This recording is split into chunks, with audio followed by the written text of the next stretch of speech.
Okay, so this is part one, and this is Cribbage cross-check. What I'm going to do in this one is just to show how you can start the app, and then also load a new tournament. So just click on the icon here. The first time you load it up, it's either going to have a load tournament or a new tournament. We're just going to do a new tournament here. So just click on that one. It's going to ask you to see if you can access your location. I'm only using the location just to autofill in the city that you're in, and that's only while using the app. So just click on only while using the app if you want to auto-populate the city. If you don't, you can just fill it in yourself. So you can either say don't allow or only while using the app. Don't do the always allow because that will just drain your battery. Okay, so for this tournament, this is just a random letter combination, just kind of like an airplane ticket or something like that, where you can use that to load a tournament later on. If you don't like it, you can just click it and it will change. So let's just use that one, SAVD, and you just remember that for the future, and then you can load it up. So for this tournament, we're just going to use today's date for now. This is a grassroots tournament, so we're just going to do 9 games. And on this tournament that we're going to put in, I'm just using an old tournament that we only had 7 players, so it's real easy to put it in. Okay, so for the host club, I've auto-populated all the ACC clubs in here. So for this one, we are club number 79. So I'm just going to highlight down to this one, say OK. Once I do that, it has just a sample title, your Grassroots Club 79. It has the place that we play, the city and the state that we play. And this is just kind of a background image at the header of your scorecard. It has a little image on the back, so you can change it. I'm just leaving this one as dark wood. This looks good. So when we're done, we just say create. And this is the dark wood I was talking about.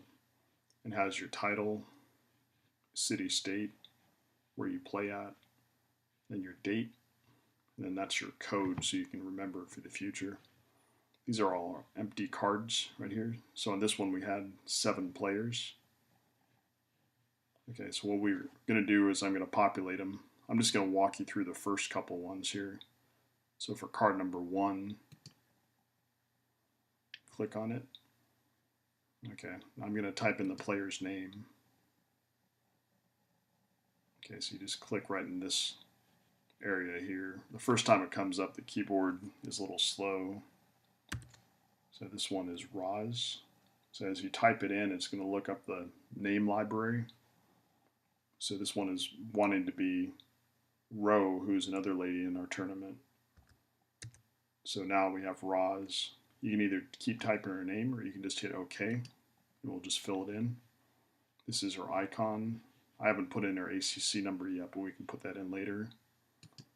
Okay, so for this tournament, just click on, this is the positive, or the winning games. This is the negative, or the losing games. This is the opponent seat over on the right. Just click on the positive. And then in Roz's first game, she won by 16. So we're going to type in 16, and then hit the down button. Goes to the second game. Next one, she won by 15. Go down. And the third one, she lost by 20. So you can either type in negative 20, or you can also just highlight this one and type in 20. But I usually just do negative 20 on the positive. That's kind of a shortcut. In the fourth game, she won by 15.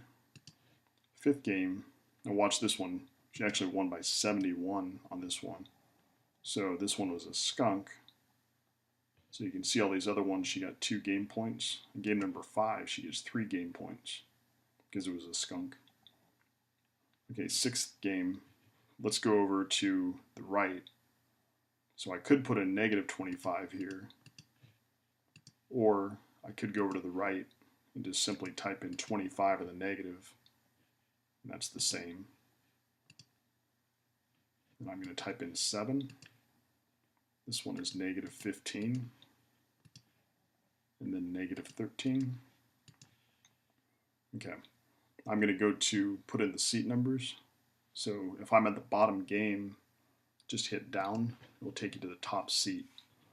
It's seat number 6, down, seat number 4, number 2, 7, 5, 3, 6, 4, and 2.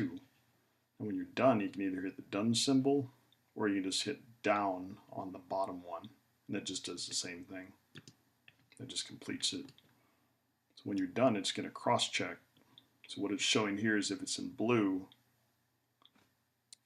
then that means that it's been checked for one game, but the opponent hasn't entered in data yet. Okay, now we're going to go to the second one.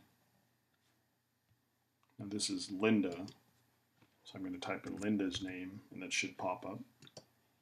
Okay. Now the second way you can put in data, instead of the first time we put in all the spread points, and then we put in the seats, the second way you can do it is use the seat button here. So on Linda's first game, she won by 39, and she played seat number 5. And so you can type in 39.5, hit down, we'll put in that she won by 39 and played seat 5. It's up to you which one is faster for you. This is just an option that I put in. Okay, second game was 18, seat number 3. Third game was 20, seat number 1. Fourth game was 10, seat number 6. Fifth game, this one she lost, so you type in negative 7, and then seat number 4. And then negative 13, seat number 7.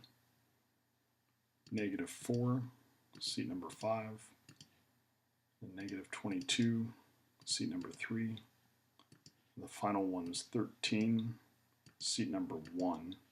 Now if you do it this way, you just have to hit done when you're done. Otherwise it's going to try to put you up to the top of the seats. So if you type it in this way, just hit done when you're finished. Okay. Now what this is showing you here, we've already entered in seat number 1. So when Linda played Roz in game number 3, Linda won by 20, Roz lost by 20.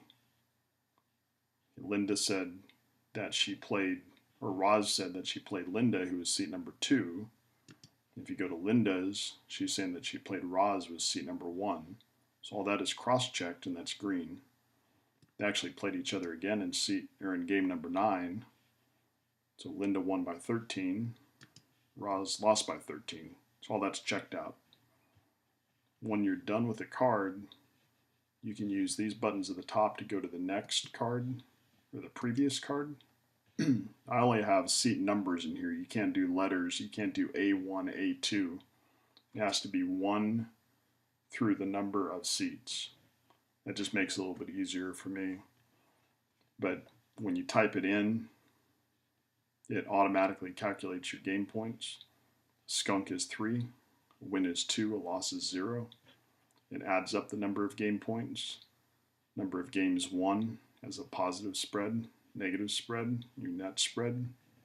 Also at the top it has your game points, your game won, your net spread, your seat number, the date, the player's name, has a fun little player icon, and then your ACC number. We haven't put this in for her yet, but we can put this in later on. Let's go to seat number 3. Okay, this is John. Okay, and we only have 7 players in this tournament, so it's an odd number. So for each game, we're going to have a sit-out. What happens with the sit-out is there's usually one player that plays, or a couple players that play extra games. So for this tournament, John actually played 10 games. So we're going to add a game off the card. So this one is off the card, so it's not going to change his total, but we need to do that before we start. So looking at his scorecard, I saw that he had played a 10th game. So I added that one. If I did that by accident, I can remove it. But for this one, I need to add it. So now I've got 10 games. Okay, so I'm just going to just put these in quick here. For me, I think the fastest way is just doing the numbers and then doing the seats second. I'm just doing this on a computer right now, but on an iPad it's very, very fast. I can just get these done in probably like 15 seconds. So this one I'm trying to type in -28. To back up, just hit the X, everything goes away. So if I type in 28, but I want to make it -28, just erase it and type in -28. Down, 22, 12. In your 10th game, it's off the card. Now notice that through 9 games, John has 11, 5 plus 35. His 10th game, he lost by 9. Now notice the top, this is not going to change. See, that's still the same right there, because that game is off the card, so it doesn't count. But it still cross-checks because it's necessary for his opponent. Okay, so I'm just going to put these in. 4, 2, 7, 5, 1, 6, 4, 2, 7, 5.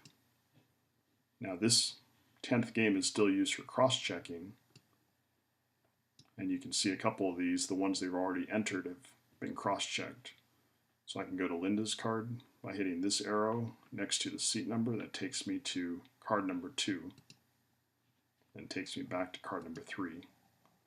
I can type up here, type in card number 1. That will take me to Roz's card, see, like that. And I can go to seat number 3, like that. I'm going to go to seat number 4. I'm actually going to turn off the video and type in number 4, 5, 6, and 7, just so that it doesn't take that much time on the video, but you kind of get the idea of us entering all the data in. So this one is row. I'm going to put all of her data in and then just catch up once I have the 7th card put in.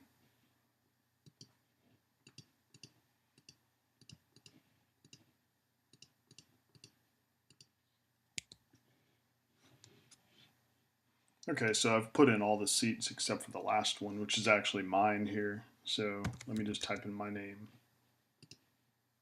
I've got a little B for there.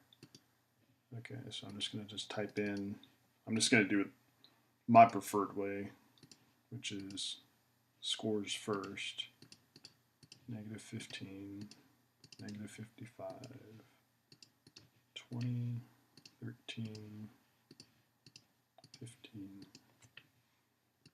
And then when I hit done on this, everything should cross-check. I'm going to type this one in actually incorrect. This one I lost by 27, but I'm going to put that I lost by 26. And you'll see that it pops up as an error. 6, 4, 2, 5, 3, 6. Okay, so all the green here is showing all these have been cross-checked. It checks. So this one I played Tina. I lost by 22. She was seat number 5. So you go to seat number 5. She was a sit-out in the first game, so she actually played me in her second game, but she won by 22. So what I do when I check it, when I cross-check, is I cross-check plus or minus 1 game. I look for the opponent's seat that they match up. So 7 versus 5 right here. And then that the totals are opposite. So it's -22 versus 22. So even though we played each other in different games, I actually had to sit out the first game. That's what it was. she played a first game. So it was my first game, her second game, but it cross-checks anyway. And then at the top, I'm going to get into this stuff later on, but basically the green is showing that her card has been completely cross-checked. Mine is red, so that means there's an error. We're going to fix that in the next tutorial. When you're done, just go to back, and that's showing that there's 2 errors on card number 6 and 7, but everything else is cross-checked. You can go to results. You can see who won. There's 2 errors in here. This button down here is a settings button, but it also, the color of it is the cross-check of the entire tournament. So it's green for everybody except for 2 cards. And these are the results. This is the seat number right here. So it's seat number 6 and seat number 7 have errors. And that's why this is red down here. We'll correct that in the next one. Okay, thank you.